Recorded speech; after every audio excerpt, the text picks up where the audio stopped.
Committee ने शिक्षा न्याय पहल प्रारंभ की है और जिस तरीके से लगभग 45,000 पदों को समाप्त करने की मुहिम चालू की है वर्तमान सरकार ने, जिसका हम पुरजोर विरोध कर रहे हैं, इस पे सीधे तौर पे प्राथमिक और माध्यमिक स्कूलों में, सरकारी प्राथमिक और माध्यमिक स्कूलों में बच्चों की पढ़ाई पे और उसकी गुणवत्ता पे बहुत बड़ा प्रभाव पड़ने वाला है।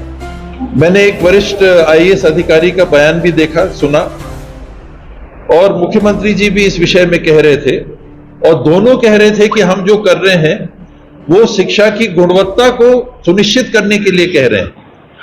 मेरी बुद्धि में कुछ कमी आ गई होगी कि मैं ये नहीं समझ पा रहा कि प्राथमिक शाला में 2 की जगह 1 आप शिक्षक रखोगे तो शिक्षा की गुणवत्ता बढ़ेगी कैसे। मैं बिल्कुल इस बात को नहीं समझ पा रहा। मेरे को ज्ञान लेना पड़ेगा, नए सिरे से ज्ञान लेना पड़ेगा, मेरे को केजी में या क्लास 1 में भर्ती होना पड़ेगा और वहां से नई पढ़ाई करनी पड़ेगी कि कैसे एक टीचर को हटा के आप बच्चों को बेहतर ज्ञान दे सकते हैं। देखिए, पहली से 5वीं कक्षा ये 5 क्लास हो गए। हम लोग जिन स्कूलों में पढ़े हर क्लास अलग बैठता था और उसके लिए शिक्षक अलग होते थे। 40 मिनट का क्लास है तो अगर हम भूगोल पढ़ रहे हैं तो भूगोल के गुरुजी आते थे, उसको पढ़ाते थे। अगर हम ABCD हिंदी पढ़ रहे हैं तो हिंदी के गुरुजी आते थे, उसको पढ़ाते थे। अंग्रेजी के अंग्रेजी, संस्कृत के संस्कृत इत्यादि। अब आप कह रहे हैं कि 5 क्लास एक साथ एक गुरुजी पढ़ाएंगे और एक हेडमास्टर, जबकि इन 5 क्लासों में 18 विषय हैं। पहली और दूसरी कक्षा में 3-3 विषय पढ़ाए जाते हैं और तीसरी, चौथी और 5वीं में 4-4 विषय पढ़ाए जाते हैं। मेरे ख्याल से 12, 12, 6, 18। अब 2 टीचर 18 विषय 5 कक्षाओं को पढ़ाएंगे।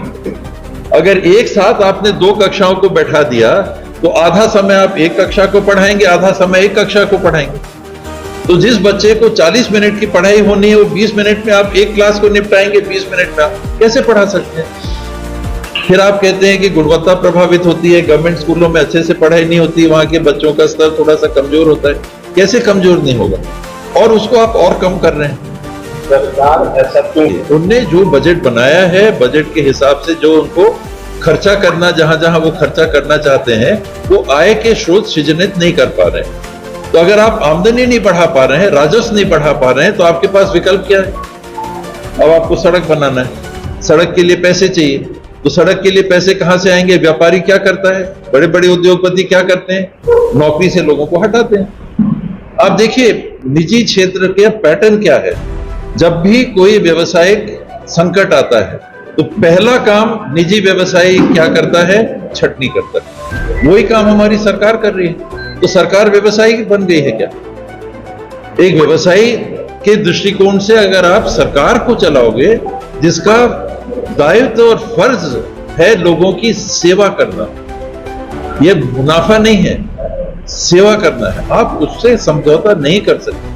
शिक्षा और स्वास्थ्य के क्षेत्र के साथ आप समझौता नहीं कर सकते, ये बुनियादी जिम्मेदारी है। जो आपने कहा, देखिए सच्ची बात वही है कि सरकार के पास आय के स्रोत सृजन करने के माध्यम नहीं मिल रहे हैं उसको।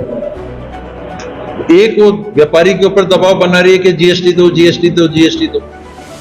कई प्रकार की शिकायतें सामने आ रही। आय तर्क संगत तरीके से, सोच समझ के, ठंडे दिमाग से आप ऐसे आय के स्रोतों का सृजन करिए जिसमें वो भी आपके नागरिक हैं, देश के नागरिक हैं, अर्थव्यवस्था के बुनियादी हिस्से हैं व्यवसायी, उनके ऊपर विपरीत प्रभाव ना पड़े। उनका धंधा अगर कम होता है तो पूरी अर्थव्यवस्था पे प्रभाव पड़ता है और आपको टैक्स कम मिलेगा। गलत सोच है। ऐसे करके हाथ मरोड़ के सरकारें टैक्स नहीं ले सकती। ये देश आजाद हुआ अंग्रेजों में, उसके पीछे एक बड़ा कारण था कि अंग्रेजों ने हाथ मरोड़ के टैक्स लेने की कोशिश की। तो आप वही स्थिति आजाद भारत में उत्पन्न कर रहे हैं। तो आमदनी आपकी नहीं बढ़ रही, आमदनी अर्थात राजस्व आपका नहीं बढ़ रहा है, इसलिए आपने जो खर्चे नए ले लिए हैं उसके बाद अब आपको खर्चा करना है तो क्या करो, 40,000 45,000 शिक्षक बैठा दो। बिल्कुल गलत सोच। आप सरकार में आएंगे तब करेंगे। क्या लगता है बाबा, महतारी वंदन योजना लागू करके सरकार फंस गई है क्या?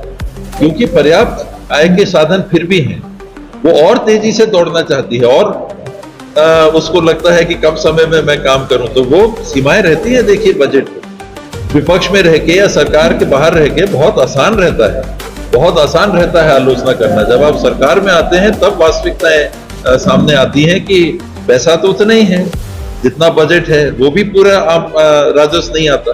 जो आप बजट बनाते हो किसी भी साल का, किसी भी सरकार का आप देखो, किसी भी सरकार का, कोई भी पार्टी हो, जितना उनने बजट में आमदनी राजस्व बताया होगा किसी साल उतना खर्चा नहीं होता क्योंकि राजस्व नहीं आता है। अब आपने एकदम 1,60,000 करोड़ का बजट बना दिया मान लीजिए, अब हम राजस्व नहीं आ रहा है, आपने महतारी वंदन भी चालू कर दिया।